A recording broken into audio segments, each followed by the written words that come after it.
Welcome back to Great Day Houston. When it comes to domestic violence, a lot of us feel like it impacts a certain sector of society. Fact of the matter is, it is a human problem that can affect even the most unsuspecting.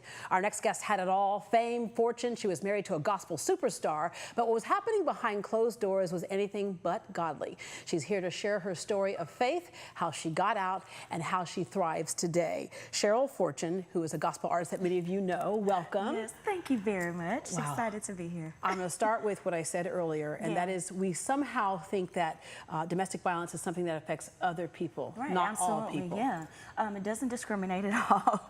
No matter if it's you have money, you don't have money. But a lot of times, I feel that when you are in the limelight, a lot of times it's easier to cover. It's easier to hide for a lot. So yeah.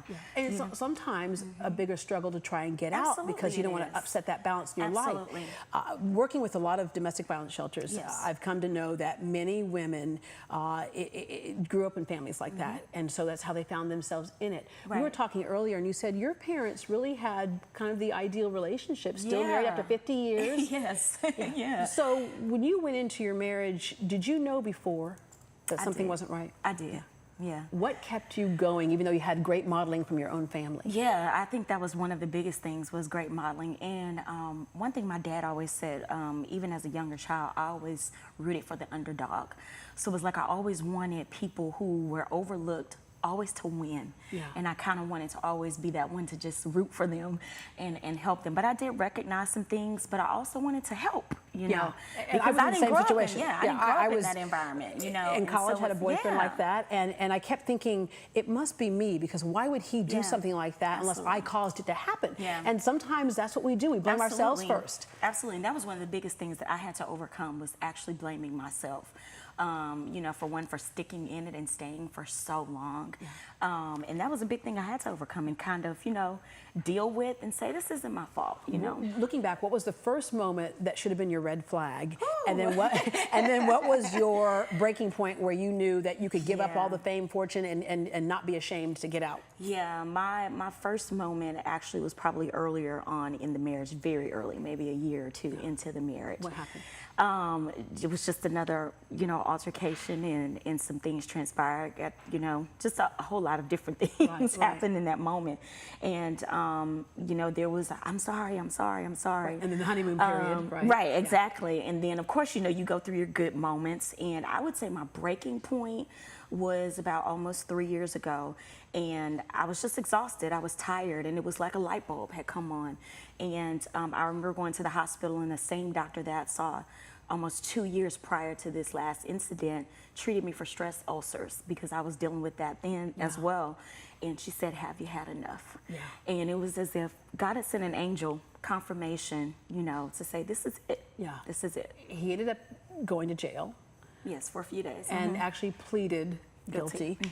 What was that like, to finally have him say, okay, I'm responsible to some degree here? Well, I really didn't feel any type of way. I know people are like, what? You know, because I had forgiven already prior to it, because I knew that it was necessary for me in order for myself to move forward. Oh, absolutely. And speaking of moving forward, you didn't only survive, which is, that's a big word. You didn't only survive, but what you want other women who are in situations like this to know is that you can also thrive. You're a singer, songwriter. You are a mother of 4, which I know gives you great joy as well. I love it. And a lot of people know you as your own true self as a singer, but you also worked with Kirk Franklin and the family years ago. You wrote a lot of the songs and helped on a lot of those songs that people got awards for. Yeah, so, you know, I wrote a lot of songs for James Fortune, and currently right now I still sing with Kirk Franklin, which is amazing. He brought me on for the 20 Years in One Night, and I also did the Hello Fear record with him, and it's just a joy. And I just believe that you can overcome, you can push through, you can make it, and I just want to show people, I want to be the example of what it looks like on the other side. Your album title, I Am Simply Cheryl, which implies to me that Cheryl is enough. You don't have to be any more, any less. Cheryl is enough, right? I am enough, yes. my faith in my God has sustained me through it all, and I'm just excited to be in this place. Yeah, you asked me before the show, you go, is it okay if I talk about God? I was like, girl, you better talk about God after what you went through. Listen, right? That's how I made it. Tell us, anytime that you write songs, there are songs that have your life experience kind of poured into it. Absolutely. But it's also to share with and help other people get through. It's to empower, because we need hope. We're all fighting through different things every single day. We all face obstacles, challenges. You may not have gone through what I've gone through, but you've gone through something.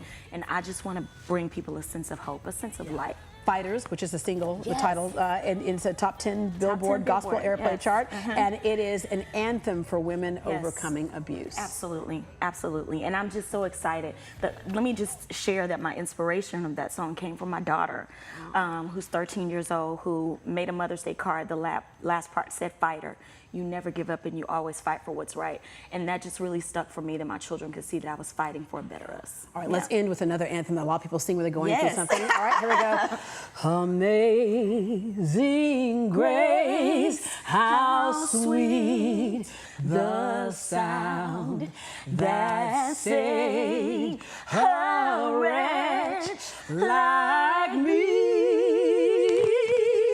I was lost, but now I'm found.